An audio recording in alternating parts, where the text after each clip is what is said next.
Hey guys, this is Brutal Bob Evans from Hangs with Bob Seminars and WRESTLELIFE.com, and you are listening to Wrestling with Entertainment, one of my favorite podcasts in the whole wide world. Hello, and welcome to the show. It's Wrestling with Entertainment, bringing you the latest exclusive breaking news, previewing and reviewing the latest shows from WWE, AEW, New Japan, and everything in between every Saturday, and interviewing all your favorite wrestlers every Wednesday on YouTube and Castbox, sponsored by Rogue Energy. Use promo code WrestlingWithE for 10% off your next purchase. I am, of course, your host, that guy, James J., alongside the leader of Squad Squad, Gr8ful Yardy. How do you follow Will Smith in the snow? You follow the Fresh Prince. And the American Scooter Gus. Damn, nothing. We're trying to find all his little bits from his spontaneous combustion, try to put them back together. Maybe he'll be back next week. We don't know. But who is here? The Canadian sensation from the Gr8ful Yardy podcast, Drew. Kaliko's here all week. Try the veal, and thanks for having me back. And it's a great day for wrestling. As last week on the show, we interviewed Brutal Bob Evans, a true legend in the business, and something tells me we didn't even scratch the surface in an hour and a half that we had him on. So, looking forward to maybe a part 2 in the near future. But somebody we do have on next week, this upcoming August 4th, we have Calvin Couture, the fashionista of the wrestling world. Somebody you and me interviewed, Kaliko, Tyler Klein's tag team partner. So we get a lot of interesting, in-depth stories from Calvin. Cannot recommend it enough. Of course, and plus you got to get the other half. Now we just got to get them combined as a tag team. Then that's the catch. Oh yeah. And in the news, I don't think I need to even say it. It's heavily rumored that CM Punk and Daniel Bryan are AEW bound. Nothing has been said from Punk or Daniels. AEW has been quiet on the matter as well. Kaliko, is there any reason for these rumors? Is it just a lot of build-up that is going to be nothing? What are your thoughts? Well, one, you got to follow moves, right? You just got to follow the moves that they make, right? So it's funny that the setup was going to be Hangman Page versus Kenny at All Out in Chicago. However, Hangman Page loses that match, therefore can't get the title shot at All Out. The only way they would do that is if indeed Punk is coming back. Now, I kind of got to take off the CM Punk bias hat that I have on. I got this big ass hat of a CM Punk bias. Because to me, I would love to see him wrestle personally. Because as much as I rooted for him in the UFC, that wasn't it, homie. No. But see, I love him, but I loved him enough to know the truth. So him being back in AEW, him and Daniel Bryan, they're going to be interesting. Because those two might be the biggest mainstream stars that they have. And the question is going to be, what's going to happen after? I mean, to me, they're more mainstream than they'll be the two biggest mainstream additions that they had ever. Yeah. As far as like wrestling cult. But the question is what's going to happen after that, because creative control only has so much, and those words were the same words that doomed WCW. So my thing is to see where it goes after the fact, because we all know it's going to be the nostalgia and the punks here. But the question is, what's going to happen after that? Because they're going to have light schedules. It's not like they're going to be there every week. Hell, at least like when I give Jericho this much: when he's in it, he's in it. Right. Then Daniel Bryan is the guy who's more family oriented than Punk, considering that Bryan got kids. So we'll see how this works. If it happens, I believe it when I see it. But if I see it, I'm having to fucking them.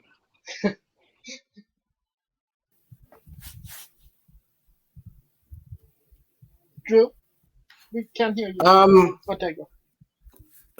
I agree with everything Kaliko is saying, but my biggest fear is that you're gonna have buyer's remorse when it comes to CM Punk more than Daniel Bryan, because Daniel Bryan has stated that he wants to do some New Japan dates and stuff like that.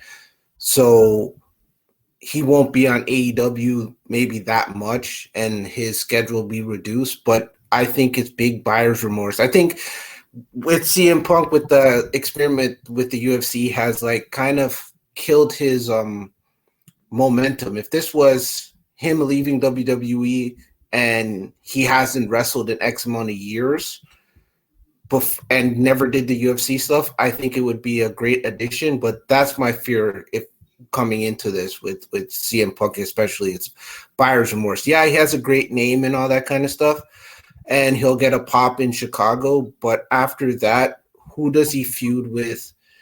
Is he going to be a top guy in AEW? Because you got a lot of homegrown guys in AEW that they've built from the bottom, with like Hangman Page and Darby Allin, and the list goes on and on and on. But bringing in a CM Punk at the age he hasn't wrestled in a while, back on national television after his failed stint in the UFC, big time buyer's remorse is going to happen for them. But I'll have to wait and see. And I like that he hit something right there. I like that he hit something with Punk, because he's older.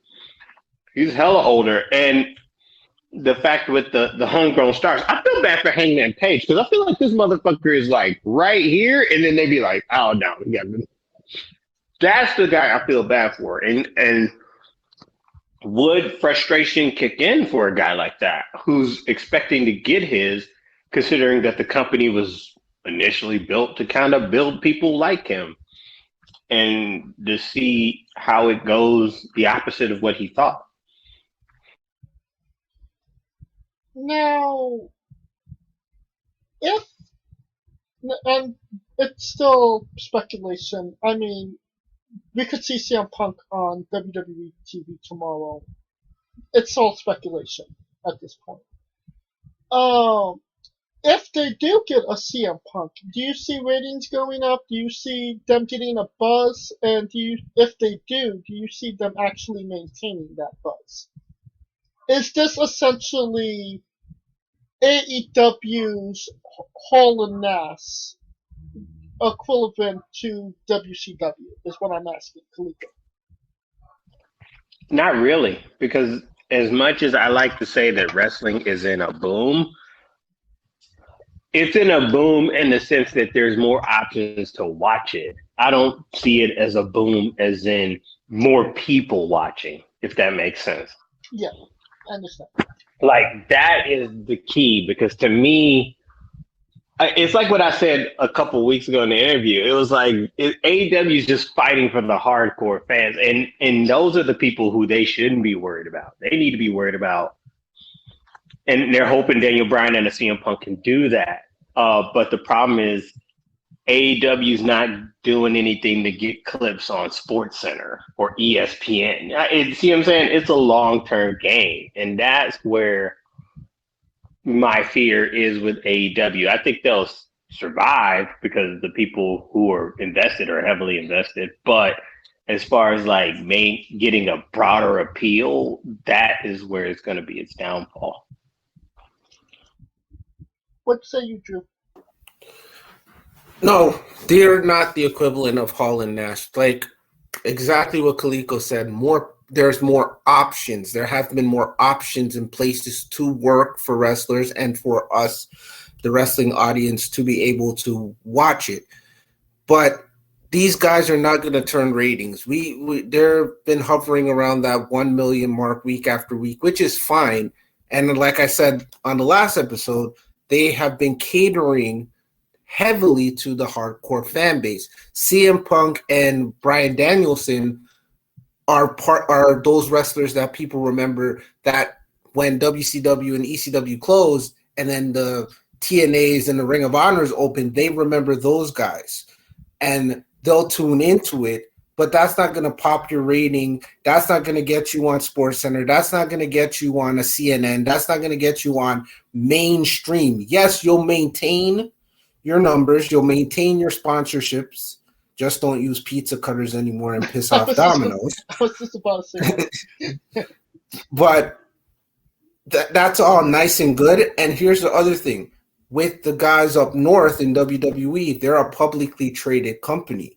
AEW doesn't have to listen to shareholders. So if they choose to do whatever they want to do, the only thing they would be doing is, one, could be alienating potential sponsors, like with the spot with the pizza cutter. Right. Number two, you could be alienating a group of fans that have stopped watching wrestling altogether, and you're not inviting them to say, hey, this is wrestling that you guys used to watch back in the day with some people that you may know, but here's some new people. Same with the whole thing what Kaliko was saying with Adam Page. Like, it's the start-stops thing. It's either you're going to give him the belt and say he's the guy, or you leave it alone and let him do what he's been doing. It's just these guys with Punk and Daniel Bryanson are not going to be the guys that are going to push ratings to the top. Plus, you are leaving TNT in 6 or less than 6 months to go to TBS, where there's going to even be less people watching your product. Very true. So it is what it is at the end of the day. They're going to be following Tyler Perry, House of Pain. Now, all that being said, who is the bigger name here, CM Punk or Daniel Bryan? Kaliko. Ooh, push. It's a push, and the only reason I say it's definitely a push, because Punk has the name from UFC. I mean, given, but Daniel Bryanson during that time he got his name up, but he's not the guy that really wants the limelight. So that's why I say it's a push. So you got one guy won the limelight and is kind of fading. And you got one guy who had it but really don't want it. So, push. Drew? Neither. To be honest with you, neither. CM Punk's name cachet has gone in the toilet, and Bryan Danielson, let me get his name right, not use his WWE name. He wants to be just a professional wrestler. That's what he wants to do. He doesn't want the limelight. He doesn't want to be a sports entertainer or a WWE superstar anymore. I don't think so. I just think he wants to go out and have the best matches with maybe up-and-coming guys, maybe some unestablished guys in AEW, maybe in New Japan, and be that professional wrestler. So neither of them to me are guys that are going to be like, oh, let's turn over the dial and watch it. To be honest with you, you could bring in old man Hulk Hogan, and he'll probably pop a rating more than these two. Interesting. So true. Hogan would pop a rating. Oh, yeah. In other news, somebody that will definitely not pop a rating, Matt Cardona won the GCW title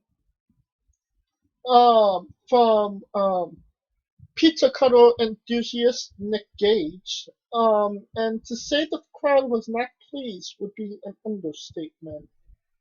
Kaliko, was this a plan that they thought would be a nice surprise that backfired, or were they expecting somebody to murder Matt Cardona when they got him? Kaliko. No, Matt Cardona did what Matt Cardona was supposed to do. Because especially considering that he's the WWE guy. So him going into that territory and winning that belt literally will piss all those people off. Because, like we said, those, with the exception of like AEW, so we got the TV people, which are Impact, maybe ROH, WWE, and AEW, right? But those underbelly guys, the GCWs and the PWGs and all them motherfuckers are cult followings, right? So any motherfucker that comes in from a WWE standpoint and takes their title, they're gonna be pissed. So that reaction to me, totally not planned, especially considering the fact that they tried to get people were sending tweets out trying to get people Cage to kill Chelsea Green, who had nothing to do with the match. So that tells me, like, yo, this ain't no backfire. It got GCW some buzz though, and as much as we give shit for Zack Ryder, Matt Cardona, he did for a while. For a while, he became the story for a while. So for at least this week. So for a second, they did their job. I mean, we're talking about that. Yeah, so it worked. It fucking worked. Drew, you said last week on the show nobody cares about Matt Cardona. Still on that fence? Oh, wow. How 7 days changes the whole landscape of things. To be honest with you, it's smart booking on GCW's part. They took a guy that was a relatively nobody in the WWE and now made him the ultimate villain. I remember seeing somewhere where he was even saying he was going to change the name of the GCW belt and call it the GCW Universal title or something to that effect. So it's like he as a heel character in that realm to go in there into that death match style and to look amazing doing it, got himself super over as the heel in the story where it's not like the crowd sat on their hands. They got so pissed off and so invested that they were throwing garbage in the crowd, that they tweeted about killing his fiance. Like, he did his job, and honestly, hopefully he can run with this 15 minutes of fame and maybe do some other things elsewhere. But I think in 7 more days we won't be talking about Matt Cardona. I probably agree with that. Somebody that had 15 minutes last week, Keith Lee made his return, only to be squashed by Bobby Lashley. Is this not a good look for Keith Lee? Making his triumphant return, Kaliko? I mean, I want to get into this Keith Lee thing because motherfuckers are saying Keith Lee is getting squashed. And I'm sitting here thinking, let me see. He comes back and loses to the WWE champion. And then the next week he loses to the NXT champion who beat him for the NXT championship. And I'm like, that makes sense. Those losses make sense. It's not like, if he got squashed in like 3 minutes, then I'd be concerned. But he looked strong, and that's the thing, man. I get we take. I mean, it was like 5 minutes, not 3 minutes. Yeah, it was like a solid match, and it was meant to make Lashley look strong in the sense that a guy bigger than Goldberg he was able to handle. So he's already looking at Goldberg, right? The carrying cross thing is he lost by tapping out. So he tapped out, basically damn near passing out. And I'm looking like, why is everybody pissed? Like, it's like y'all expected him to come back and win Money in the Bank or something. And to me, it's like everybody's going to have that low before he could get to the high. And To me, he's just getting down there in the lull, and he'll get himself back up there. Because keep in mind, prior to him disappearing for no reason, I thought he would have been the United States champion. Right. So it's not like he's EC3 or Eric Young in the back or anything like that. Like, shit, give him time. What say you, Drew? Man, it feels like I'm going to be agreeing with Kaliko all night here, but yeah, sometimes you need to rack up those losses to build you back up. And it's not like you're losing to, and I'm going to date myself, to like Barry Horowitz or the Brooklyn Brawler.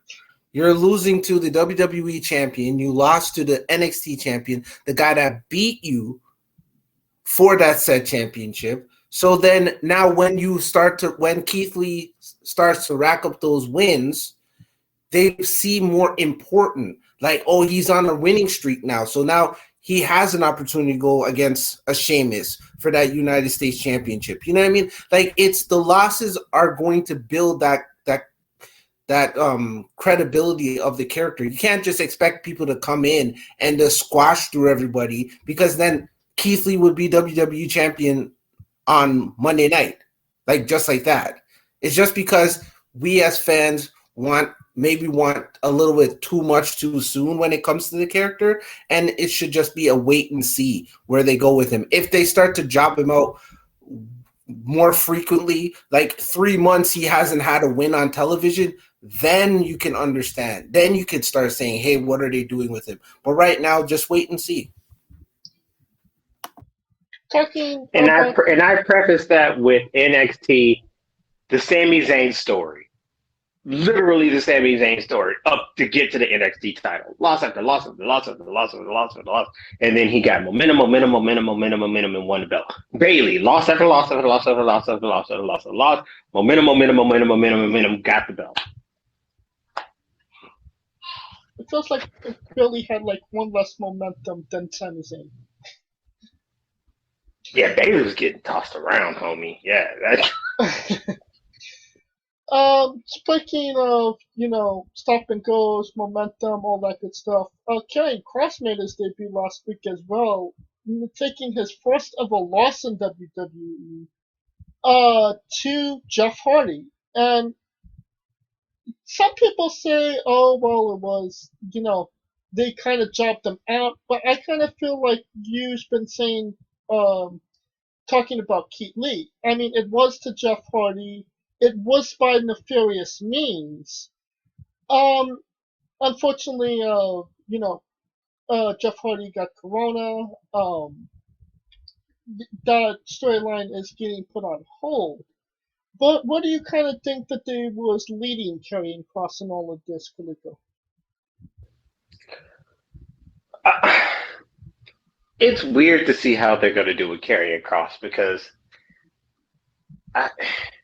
he's a weird individual in the sense that people were on him hard as far as us, the fans, and it took one promo from Adam Cole to rip him apart, right? Like, I feel like that promo pretty much ripped him naked, right?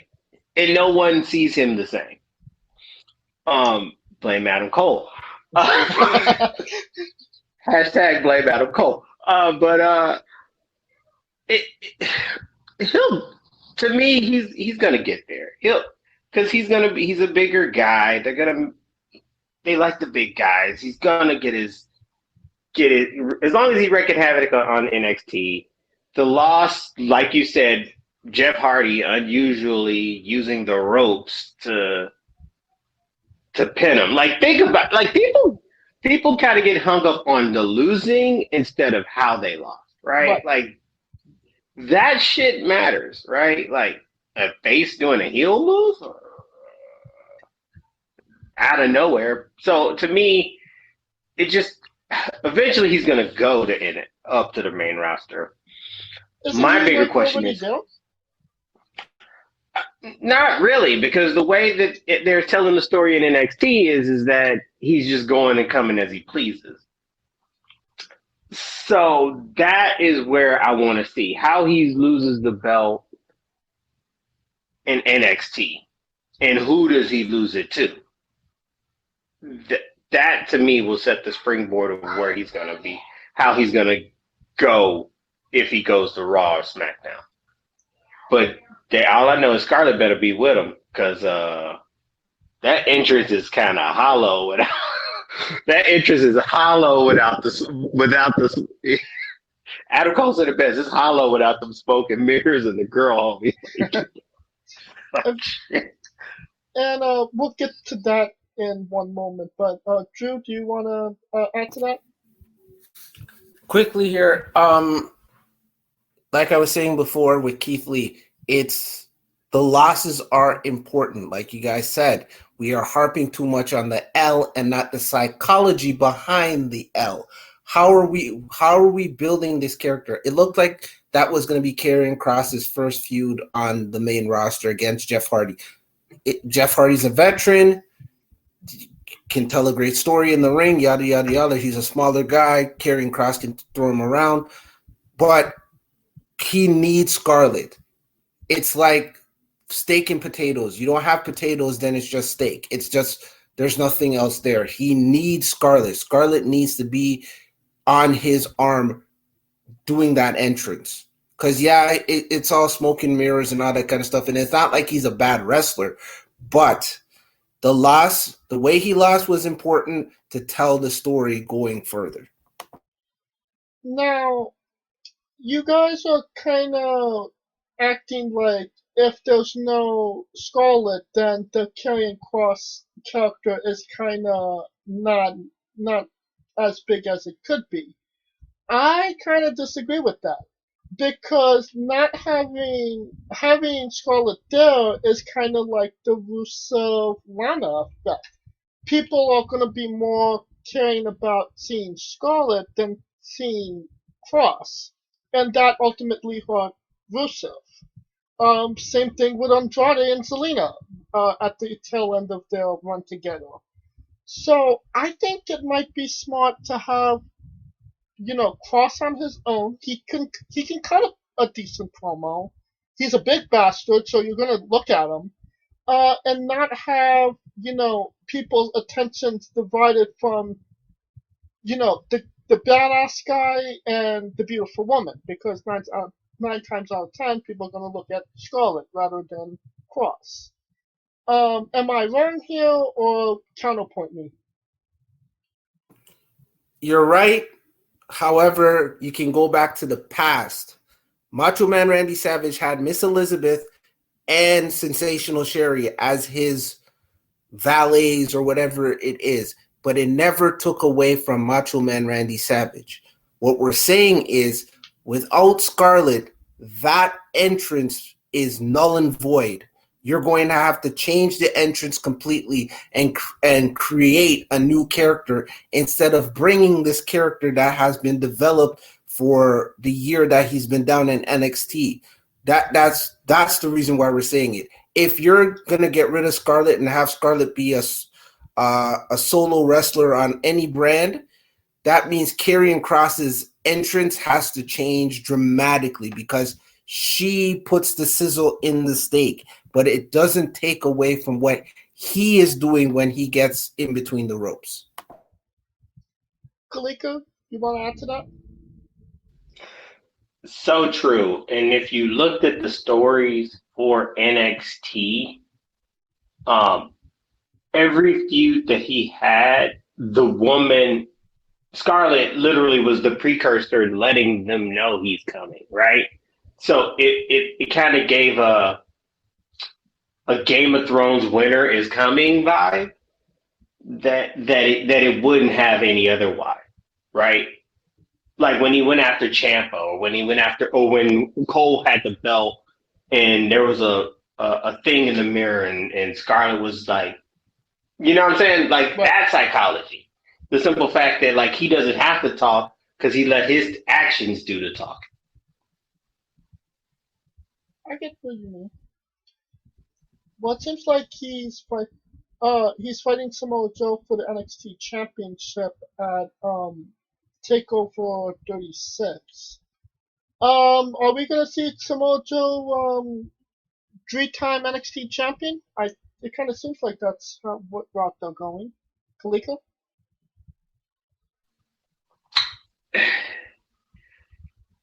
He's the only person that can beat him, right? Because to me, when Cross won that Fatal 5-Way, to me they nullified every motherfucker that could have beat him. True. And that to me was like, okay. And then when Gargano got the shot, I'm like, shit, I just saw you get tossed in a Fatal 5-Way. What the fuck I'm gonna do? You know what I mean? Like, for real. So, but it was not a takeover, so, and we know Gargano does better when it's not a takeover, so deciding that. How dare you, sir? Anyway,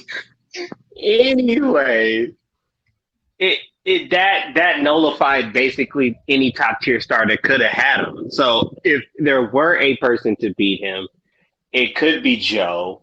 Joe wins the belt. Regal could take the belt from Joe because Joe's not an official. It's things that could happen there. Right. So that's where I'm thinking it could go, just to get the belt off Cross so he could go on to Raw. Because I feel like if Cross beats Joe, would it really be a feud? Because it just kind of confirms what he's been saying this whole time. Exactly. Now, if Cross beats Joe and keeps going to Raw and NXT and working that and just pissing off Regal, I could see that. But I felt like they should have been doing that before Joe got in the picture.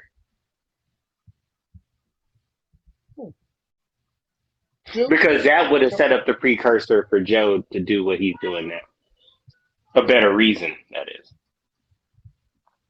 Drew, you want to add? So, if you watch NXT this week, Joe came out and said Regal had to sign these papers to say he's no longer part of management. So he signed in his resignation to be part of management. He was medically cleared and that he was able to wrestle Cross at TakeOver 36. Samoa Joe is the only credible person that can beat Karrion Kross. Because like you guys were saying, in that Fatal 5-Way, it nullified anybody else that could beat Kross. The other way you could do it is that Kross does a Asuka situation where he retires, he relinquishes the belt and goes to the main roster. That's the another way you can do it. But I really think Joe should win the belt because Joe was having stare downs with guys like Pete Dunne. He was having stare downs with he had the interaction with Adam Cole. He's had interactions with Johnny Gargano. So there is matches that they can make to rebuild those guys that were in the Fatal 5-Way. And if Joe drops the belt to any of those guys, it's fine too. So it's a win-win-win situation. All right. Another win-loss, win-what situation. Lance Archer defeated Jon Moxley for the IWGP US Championship, ending his reign on AEW Dynamite in a Texas Death Match. What is the thinking process here, Kaliko?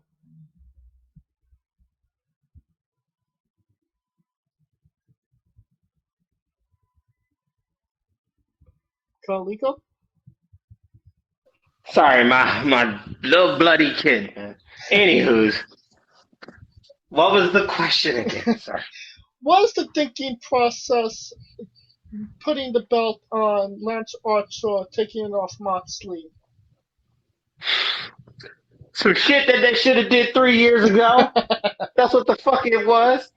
Like, dude, like, I felt Kenta should have had the belt. Like, Kenta was more popular with the briefcase than fucking Moxley was with the belt. No offense to Moxley, but what the fuck? And plus it sets up the showdown in LA, which is Tanahashi versus Lance Archer. So they are gonna have some OGs at the New Japan show in LA. But I mean, and plus it gives Archer credibility, I guess, in the sense of he's a champion and they're not really doing anything with him with AEW. Maybe they're trying to do some Voltron shit, but I feel like New Japan trying to do Voltron shit with everybody because they got goddamn Jay White and fucking Impact. They got Lance Archer winning the belt and damn AEW. New Japan playing their cards right, yo. They are like interdependent like a motherfucker. They like, oh yeah, you want Tanahashi? Go ahead. Oh, you want Jay White? Go ahead. Now, when I see Naito and Okada on that bitch, that's when I'll mark the hell out. But I mean, Archer being champ, I mean, I guess it shows the fact that hell, the belt can change because it felt like Moxley was fighting. Oh my God, Carl Anderson for the belt. Yuji Nagata. No offense against Nagata, but Nagata now, like, if it was Nagata 20 years ago, it would have been a different story. But absolutely, it just shows, like, to me. Let me see. He's the first. What?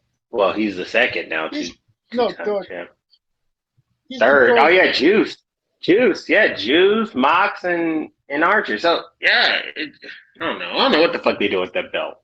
I felt like since they created that belt for Omega, and then Omega jumped ship, they like, well, what the fuck? Let's make the best of it. Get rid of the Intercontinental title. Let's make this U.S. title the most important thing, especially when they're trying to build that L.A. dojo and get that shit jumping. So, I mean, it makes sense. But that shit should have been off 3 years ago. What say you, Drew? One word, two numbers. COVID-19. That's the reason why. COVID-19 caused this to not happen 3 years ago. Lance Archer does not look strong when it comes to AEW whatsoever. He's a big presence, but they don't book him in situations to make him look important like what they've done with Miro. I agree with the whole Kenta situation. Kenta should have been the guy to beat Moxley. But to be honest with you, this thing is like really much a hot potato title as is. So I wouldn't be surprised if Tanahashi wins it and brings it back to Japan and goes on from there. But with the whole New Japan doing what they're doing, they are smart to be putting people everywhere in the wrestling business so that all of us eyes can be like, oh, there's Tanahashi. Oh, he's from New Japan. There's Jay White. I just watched Impact. Oh, I'm going to check out his stuff on New Japan World. I might try to get a New Japan World subscription. You know, that is smart marketing on their behalf to put themselves everywhere so that anybody and everybody can see them. That's not like Lance Archer is, 100% an AEW guy. He was a New Japan alumni. So he does have, that credibility and a former IWGP US Championship champion in his past as well. So he does have that going for him.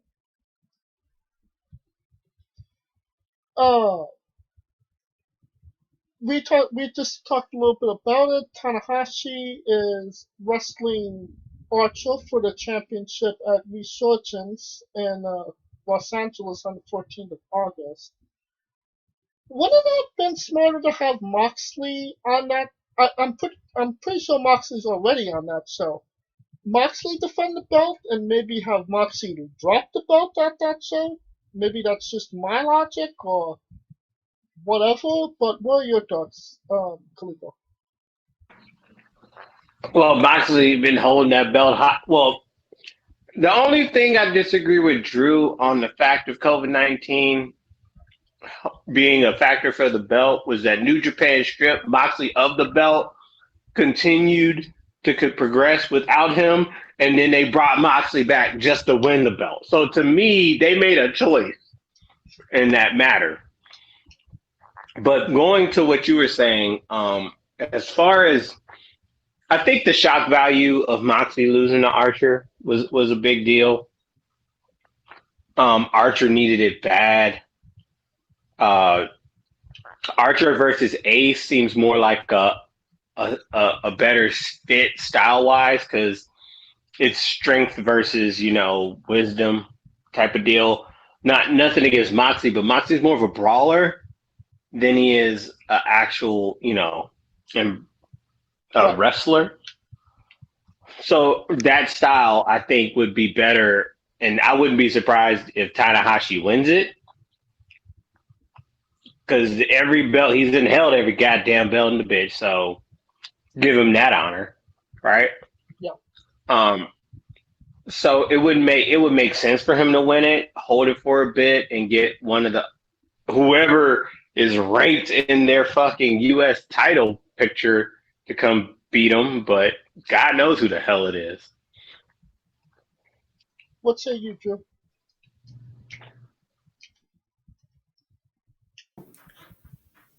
Man, it's like this.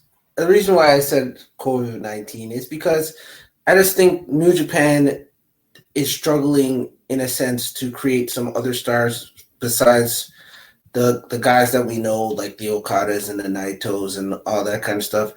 John Moxley going over to the Los Angeles show and dropping the title to Tanahashi, yeah, it would be great, but that doesn't help anybody. And that's what I was saying before with this Forbidden Door situation. Is that is it helping the individual companies, or is it helping the wrestling fans more or less? That's what it is. It's not helping the individual companies because yes, these guys and girls have places to work, but I always felt like I didn't grow up in the territory area. I started watching wrestling when that era kind of died out and we just had WWE and then we had everybody else, so Jim Crockett and so on and so forth. And plus living in the North, I'm closer to New York, so most of my wrestling watching was the WWF at the time. But I just think it's not helping. This Forbidden, it's not explained properly. It doesn't make any sense. Like we knew in boxing, if you're ranked X in a division, you can go for a division championship in your weight class or whatsoever. With this, it's like it's just a free for all. Anybody can go anywhere, anytime, any place. They don't have an affiliation to anybody. It's like you were saying, Lance Archer is more known for his New Japan stuff than he is known for being in AEW. It's just. And explain to me that all these titles are up for grabs within this universe of the Forbidden Door, then I could understand. But now where a guy can be like, I'm a New Japan guy, but I'm going to go to Impact. I'm a Impact guy, but I'm going to show up on AEW more than I do on Impact. It's just total anarchy, and it needs to be sorted out and smoothed out so fans can understand it a little bit more. All right. So true. Amen, brother. Amen. This just a bit of normal news. Dusty Hill of ZZ Top passed away earlier this week. Big wrestling fans for ZZ Top. This really sucks. But not just for music fans, right, Kalika? Yeah, for the music fans, it'll suck because but then again, ZZ Top is in that echelon. Who I say, BB King. They're more blues than anything, but blues really doesn't get the credit it deserves by certain artists, right? Like right now, hip hop, pop, and rock are basically it. But to make it as a crossover star in the blues arena, you had to be special. So, and they did some rock, but they were also like mainly blues. So to me, ZZ Top, the BB Kings, those guys, like they really got it out the mud, and he'll be missed.